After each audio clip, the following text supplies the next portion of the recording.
أنا في حياتي مش هنسى اللحظة اللي روحت فيها سندرة من الامتحان، وبقول لها بعد ما شفت على النت ومدى صعوبة الامتحان أنا قلت خلاص يعني راجعة فرحانة خالص، وبتقول لي يا ماما أنا نفسي أشوف دكتور ناصر أبوس فوق راسه، وبتقول لي أنا كل سؤال في الامتحان أنا سامعة صوت دكتور ناصر وهو بيشرحه.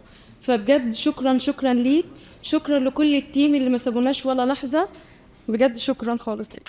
طبعا انا بشكر دكتور ناصر جدا جدا على تعبه مع بنتي جدا والله، حتى هي في وسط السنه عملت عمليه وحضرتك ساعدتها جدا انها تلم بالفيديوهات كل اللي ناقصها، وبنشكر حضرتك جدا على تعبك معاهم والله حقيقي يعني، ويا رب تفرح بولادك يا رب زيهم كده واحسن ان شاء الله باذن الله. واشكر الدكتور ناصر البطل على التجمع الجميل ده والشكل العام والتنظيم والحاجة الكويسة اللي احنا فيها النهارده.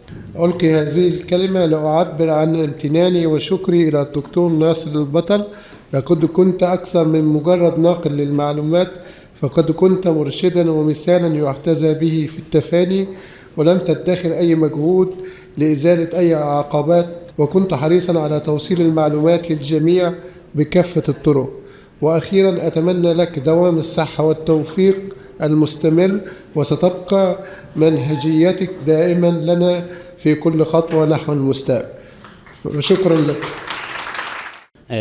الكيمستري بطبيعة دراستي وبطبيعة دراسة والدتهم احنا عارفين ان الكيمستري دي من أصعب المواد اللي ممكن الناس تقابلها في حياتها. فقبل بداية العام الدراسي احنا زي كل أولياء الأمور بنعمل سيرفي، هناخد مع مين وهناخد ازاي، وعايزين نحقق اعلى درجات نوصل للبيست اتشيفمنت اللي ممكن نوصل. سالنا يمين شمال وكان الاختيار على دكتور ناصر، ربنا يبارك له يا رب. وبالمناسبه احنا عندنا يعني نيكست كيس بقى هتبقى خديجه، فهتبقى مع حضرتك ان شاء الله باذن الله. انا حابب اشكر التيم دكتور ناصر كمان، لان هم كانوا يعني التيم ذات نفسه كلهم متعاونين وبيتابعوا، يعني هو الجروب كله على بعضه، المنظومه بتاع الدكتور ناصر كلها تستحق الشكر الصراحه، لان هم بيتابعوا وبيتصلوا يعني بيوالوا الولاد، يعني بفضل اخلاص دكتور ناصر وبفضل دعم التيم قدرنا ان احنا نجيب السكور اللي احنا جبناه وقدرنا نطلع من الاوائل الحمد لله. صراحه لو انا حبيت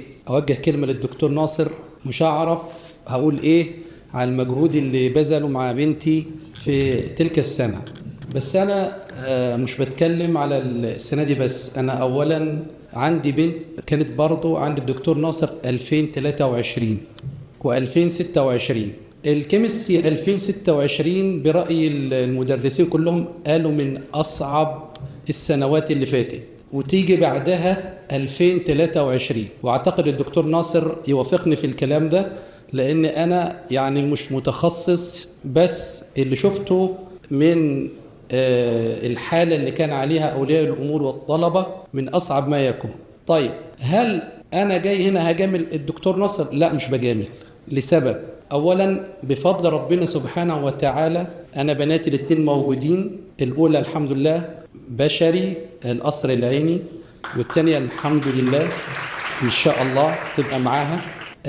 الكيمستري بالنسبة لهم من أجمل ما يكون، حققوا الفول مارك رغم صعوبة الامتحان.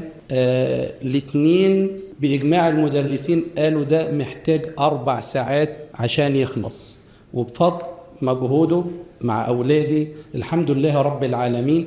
أنا بشكرك شكرا جزيلا من كل قلبي، بشكرك على مجهودك، فعلا بتشتغل بضمير، يعني يا ربنا يجزيك. قلت دلوقتي معاي بناتي، أنا إن شاء الله بدعي لك في كل صلاة إن أولادك يكونوا فخر ليك عشان مجهودك اللي بذلته وحقق مع أولادي، وبشكرك فعلا فعلا.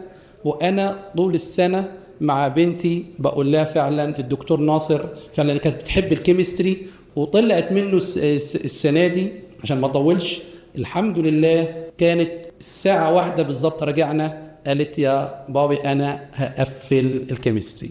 بشكرك شكرا جزيلا.